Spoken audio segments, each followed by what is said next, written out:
Yep, reactionary get here, and I got something hot off the old YouTube press. So I'm reacting now to a few more long format videos. This is 11 minutes long. It's Jordan Peterson giving a brutally honest opinion on teenage leftists. Jordan Peterson is a divisive figure on the online world and the intellectual world as well. My opinion of him: he says a few interesting things. A lot of what he says is garbage as well. I think, and this is going to be interesting actually, because I think a lot of the garbage things he says are mostly around his ideas around cultural Marxism, postmodernism. I think a lot of that aspect of his thought is the more garbagey. Let's just watch it.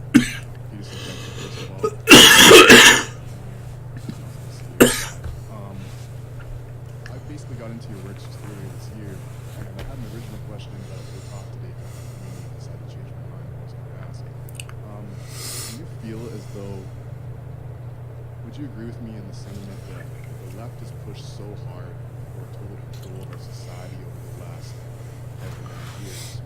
It's almost to a point of saying 2013 was a different time. Would you say that because they pushed so hard, they created this backlash, and the backlash caused them to backlash back again, so they doubled down with their ideology, and then they lose another argument, they ideologize the war, they lose another meme war, and they double down again, and they double down Meme more again and again, and they can't seem to meme, they can't seem to argue, they don't want to have an intellectual discussion, and that's the question is loaded, and I don't think that the left is claiming the left can't have an intellectual argument is baseless, really. I mean, off the top of my head, Slavoj Zizek, intellectual figure of the left, self-proclaimed Marxist/communist. Noam Chomsky, of course, self-proclaimed anarchist, one of the most well-known intellectuals in the modern era. So, for want of a better word, is an anarchist or a leftist. So that's patently false, really. There doesn't seem to be any care of what's right with them. They just want power. They just want to win. So it should be interesting to see how Jordan Peterson responds to this, because there's a lot of assumptions being made in the actual question. So it's interesting to see how he responds. Do you agree with the sentiment that they're burning themselves out and creating the mass red pilling of the he's using terms like red pill. I mean, conservative movement that we see going on? Would you possibly think that maybe they've committed suicide and talks like this? I mean, if Jordan Peterson actually agrees with many of the statements this man's made, it kind of does show why he often gets tired of the alt-light brush, I suppose. People like yourself, like Ben Shapiro, and others who talk to people like the subjects that we do, but taboo nowadays. Possibly that this is the answer to defeat the leftist stranglehold that's on our society. Okay, so we'll untangle some of that. Okay, so first of all, the first observation is a really interesting one, because you know that things can go out of hand very, very rapidly. And the reason they do that is because of positive feedback loops. Now, the thing that Kurzweil talks about is a positive feedback loop. Ray Kurzweil, I guess he's talking about the singularitarian. He's talking about the futurist Ray Kurzweil there, I think. An intelligent machine makes another intelligent machine. Yeah, he's talking about the technological singularity, basically. Machine that makes another intelligent machine. And that's a positive feedback loop. Now, I don't know why he's linked those two concepts together. That's quite random. What the technological singularity and transhumanism has to do with why the left, in inverted commas, cannot meme is quite abstract, but let's have a look, see what it says. Spiral upwards, out of control, very rapidly. And That's a really weird tangent to go off on. polarization. It's like cat you, you tap me. I slap you, you punch me. Well, up it goes. Well, I think that's partly why in the New Testament, for example, there's an injunction that says, turn the other cheek, resist not evil. Why? Because otherwise you get into a positive feedback loop and then you better look the hell out. And things can tilt very, very rapidly. I mean, all you have to do, look at what happened in World War I. No one expected that. It was like one relatively minor member, I think, of the aristocracy, if I remember correctly, was assassinated in one minor little country. It's like, bang! Everything fell apart. And that's positive feedback loops. What? So that's what we're in right now. And that's a really chaotic time. And so I would say, maintain self-control and don't aim to win. Aim at peace. Because winning, that's not peace. Well, this is making a nice concessionary point there to, well, not concessionary really, but he's making a, because the culture wars are fucking annoying. I mean, I'll be honest as well. Like it fucking pisses me off.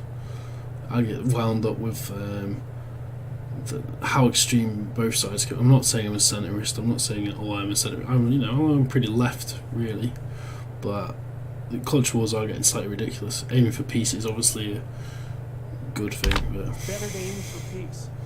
You know, but this first part we're going into Ray Kurzweil and technological singularity is so random, so tangential. I don't even know how to even respond to that. Really. Coming up on November 11th. I'm quite worried about it because I know there's going to be protesters there. They've been emboldened by the fact that they shut the talk down before. And I want to make a video, I'll probably do it tomorrow, telling everyone that comes to that meeting to watch their bloody step and stay out of the gutter. Because we're at a point now where under the wrong circumstances, if the wrong person does the wrong thing, that the consequences will be very great. Now, we can't predict which action is going to precipitate that, or even if that will happen. But it's chaotic enough so that it could happen. So, so govern yourselves accordingly. Now, the problem is that there are people who would be happy if there was blood running in the street. They're the same sort of people that shoot up high schools or kill innocent, elementary school kids just to show what they're made of and what they believe in. And that's a big problem. But for the rest of us, hopefully calmer heads can prevail. And so it really is important not to win. It's like fighting with your wife. You don't win. You can't, because you have to live with her. You can't win. But maybe you can solve the problem and bring about peace. And so you've got to practice doing that. Practice restraint. And remember, too, that these people that you're talking about who are radical leftists, is most of the time they're not. They're 95% like you. And if you pull them out of the mob, they're just like your neighbor's 19-year-old kid who's kind of clueless and rebellious, right? And who you might even like. You put them in the mob, it's a whole different thing. And so you got to remember that.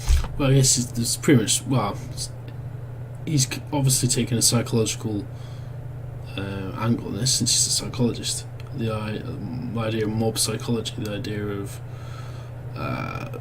how your individuality, I suppose, becomes feeling part of basically I think he's basically saying feeling part of something bigger than yourself is a powerful feeling. You probably go into this in a bit, but yeah, obviously that's quite a powerful point. It's well proven through time. No, it's just that they're possessed by these ideas. But I mean, this can apply equally to the hard left or the hard right, though. So it's those, they're just going to go on both the left and the right. You hardly find it full-blooded, absolutely committed, radical leftist activists. There are some, but not very many. Most of it is just fragmentary behavior. You have to remember that, when the students come out to protest people. He is actually making a fairly even-handed point. I've got to give him that. There's a case particularly at McMaster. Like I said, his initial point was just bizarre going to technological singularity, but remember, these kids are not much different than my kids. they are when they're in a stupid mob behind a hammer and sickle flag. You know, but you don't want to make a low-resolution, homogeneous representation of them. And so He's basically making an appeal to the individuals in a mob being still individuals. He's actually making a fairly good point. So this is the thing with Jordan Peterson. A lot of it, part of it at the start, obviously, is kind of bumpy and a bit jargony, and the very cursal thing, especially that was quite a disconnected idea. I didn't really think he made that point very well. This stuff he's making now is also in its way kind of obvious, but he is actually making an even-handed point here. He's not responding to that quite loaded question with by promoting aggression, so you gotta give him that. That's why, again, I think instead of winning, you turn to your own development. Do what you can to stop doing the things that you're doing that aren't good. Because you're not going to hurt anybody if you do that. All you're going to do is help. Otherwise, you'll participate in this polarization. And that's, unless you want that, you know, there's a dark part of people that, part of the part that voted for Trump would like to burn things to the ground. It's like, to hell, I know how people felt when they went to the voting booth. It was like, Hillary, to hell with it, Trump. You know, and that's a hell of a thing to say, to hell with it. You know, although I could certainly understand that sentiment. So we have to be careful. And all of you people who are here, who are advocates of free speech and who are theoretically happy to come hear me speak, it's like I really do believe it. I truly believe this. And this is something I learned in part from Solzhenitsyn and in part from Jung, is that the way that you set the world straight is by constraining the malevolence in your own heart. And that's no joke, man. That's no easy thing. And that's a good voyage for... Well, I personally do like Jung. From what I've read, which is only some of the Red Book, he does talk about that in a different sense in the Red Book. Probably he talks about it in the Red Book in some parts, but I've not read all of it. But in part of that, he talks about war specifically, about how in war we kill a part of ourselves when we become aggressors in war, and that's going to just carry on. If they want something difficult and worthwhile to do. Okay. So that was relatively well answered. I'm actually pleased with his response. It wasn't... he didn't... There seemed to be some kind of loaded element of... from the questioner. He seemed to be quoting probably like a 4chan user or something like that with he sees it all as just a meme war without any sort of consequences. Peterson's response, in all honesty, pretty even-handed. Some jargon in there, but...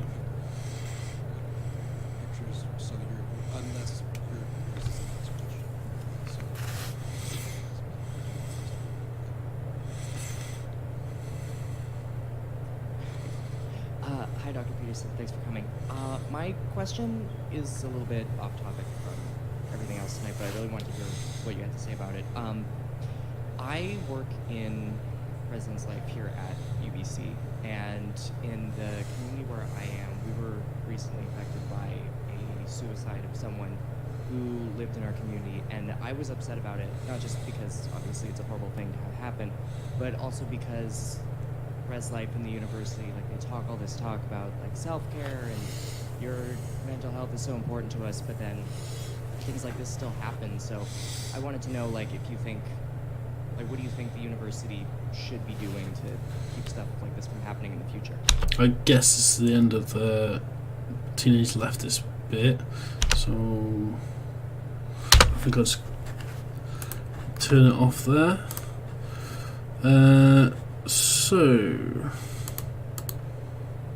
like I said, that was actually a pretty interesting response. The latter part of it, the first part of it was absolute bumbling, jargony, and a bit kind of, he was kind of winging it, I think, for the first part of it. But, you know, and a lot of it wasn't really like that shocking. He's just basically saying, talking about the psychology of the mob and how much power that has, which isn't revelatory. But personally speaking, I thought that was quite an even-handed response. If you've got any thoughts on it, put them below, what you thought of it. I know Jordan Peterson can attract a lot of kind of very occultish devotion, so please don't have a go. Please critique, if you're unhappy with anything I said, critique it with ideas. Don't just parrot Jordan Peterson, because it's boring and nobody wants to hear that. So if you have any comments, leave them below. If you're a left winger, if you're a right winger, if you don't really subscribe to any ideology, whichever, leave some comments below, and yeah.